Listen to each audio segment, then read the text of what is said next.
रेहाना और रवि की शादी के बाद रवि के पास कुछ नहीं था। रेहाना, तुमने मुझसे शादी करके एहसान किया है। मुझसे ज्यादा तो तुम कमाती हो। अरे तो क्या हुआ, एक दिन आएगा रवि कि तुम खूब पैसा कमाओगे। मुझे तुम पर पूरा विश्वास है। रवि और रेहाना खुद को स्टैंड करने के लिए पूरी मेहनत करते। रेहाना, मैं नौकरी नहीं करना चाहता हूँ। तो कोई बात नहीं, मैं नौकरी करके घर चलाती हूँ, तुम बिजनेस सेट करने की कोशिश करो।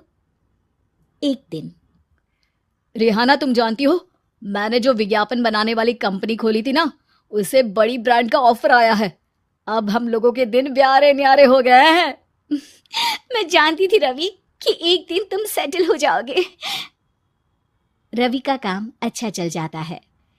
एक दिन वो रेहाना से कहता है, रेहाना, अब हम लोगों का बच्चा भी हो गया है। बहुत छोटा है वो। उसका ख्याल कैसे रखेंगे हम? कैसे क्या, मैं गांव से माँ को लेकर आ जाती हूँ। नौकरी से हाफ डे ले लिया करूंगी। अभी तो वो छोटा है, स्कूल जाने तक मैं मैनेज कर लूंगी। देखो रेहाना, मैं अब अच्छा कमा रहा हूँ। तुमको नौकरी करके परेशान होने की कोई जरूरत नहीं है। अरे कैसी बात कर रहे हैं, मैं अपनी लगी लगाई नौकरी कैसे छोड़ दूं? और मैंने तो सुना है हम लोगों को कुछ ही महीनों में सरकारी नौकरी मिल जाएगी। सरकारी नौकरी में कितना कमा लोगी? उतने में तो मैं ड्राइवर रख लूंगा। रेहाना को रवि की बात का थोड़ा बुरा तो लगता है। कम से कम मेरी नौकरी की इतनी बेइज्जती मत करो। भूल गए, इसी नौकरी के बदौलत तुमने अपना बिजनेस खड़ा किया है। अरे वो तो मैं किसी के भरोसे भी कर लेता। देखो, अपने बच्चे को संभालो, घर का काम करो। अब बाहर जाती तुम अच्छी नहीं लगती हो। रेहाना रवि के कहने पर नौकरी तो छोड़ देती है, लेकिन अब बड़े से घर में उसकी कीमत किसी नौकर से कम नहीं होती। एक दिन रवि का दोस्त आता है। भाभी, हम लोग तो आपको तब से जानते हैं जब से आप लोग शादी होकर इस शहर में आए थे। आपके बदौलत ही सारा बिजनेस खड़ा हुआ है। ये किस्मत तो आप ही की है भाभी। हाँ हाँ भाई, हमारी मेहनत तो कुछ है ही नहीं। अरे होगी, लेकिन भाभी की किस्मत के आगे कुछ नहीं। दोस्त वहां से चला जाता है, लेकिन रवि का गुस्सा सातवें आसमान में होता है। देखा कैसे बोल रहा था? अरे बिल्कुल अच्छा आदमी नहीं है ये। कैसी बात कर रहे हैं आप? प्रशांत भैया तो बहुत अच्छी इंसान है रवि। कैसे उन्होंने हमारे मुश्किल वक्त में हमारा साथ दिया था। अरे था पैसा तो साथ दिया, नहीं तो कौन पूछता है? रवि का व्यवहार पैसा आते ही अलग हो गया। वो बंदे को बंदा नहीं समझता। घमंड से घिरे रवि ने तो एक दिन हद ही कर दी। रेहाना, मैं अब तुम्हारे साथ नहीं रह सकता हूँ। क्या क्या बकवास कर रहे हो रवि? क्या कहना चाहते हो? और क्यों नहीं रह सकते तुम मेरे साथ? देखो, मुझे कोई और पसंद है और उसने साथ रहने पर बस यही शर्त रखी है कि मुझे तुम्हें तलाक देना होगा। रेहाना, जो कि एक स्वावलंबी महिला थी, उसने बिना देर किए रवि को कह दिया, कोई इश्यू नहीं, मुझे पैकिंग में 4 दिन का वक्त लगेगा, लेकिन तब तक मैं तुम्हारे साथ नहीं रहूंगी। 4 दिन के लिए तुम कहीं और शिफ्ट हो जाओ, मैं घर से निकलूंगी तो बता दूंगी। रवि घर छोड़कर चला जाता है। रेहाना को दुख होता है, वो रोती है, लेकिन व्यवहार से स्ट्रांग रेहाना को पति के वापस आने का और उसे सबक सिखाने का पूरा भरोसा था। फिर एक दिन, अरे शुशिका, कब शादी करोगे तुम मुझसे? यार मैंने तो सोचा था तुम शादी से पहले मुझे विदेश लेकर जाओगे, महंगी कार दिलाओगे। अरे सब दिला दूंगा, लेकिन पहले मुझसे शादी तो कर लो। हाँ हाँ, क्यों नहीं।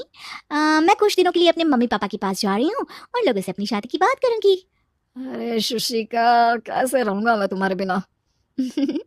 अब तो शादी ही होने वाली है हम लोगों की। शुशिका रवि को छोड़कर चली जाती है। रवि घर आता है, जहां रेहाना को ना पाकर उसे सब अजीब लगता है। घर तो रेहाना के बिना कुछ नहीं है। बच्चे की याद भी आ रही है। चलो एक वीडियो कॉल कर लेता हूँ। रवि रेहाना को वीडियो कॉल करता है, लेकिन रेहाना फोन नहीं उठाती। रात को सोते वक्त मन कर रहा है मुन्ने को गले लगा लूं। चलो कोई ना, शुशिका से शादी के बाद मेरे और भी बच्चे होंगे। अगले दिन रवि ऑफिस जाता है, जहां टीना खड़ी होती है। सर, आपने अपने नए ऐड के लिए मॉडल की रिक्वायरमेंट डाली थी ना, मैं उसी के लिए आई हूँ। रवि टीना को देखकर खुश हो जाता है। अब शादी हो गई है तुम्हारी?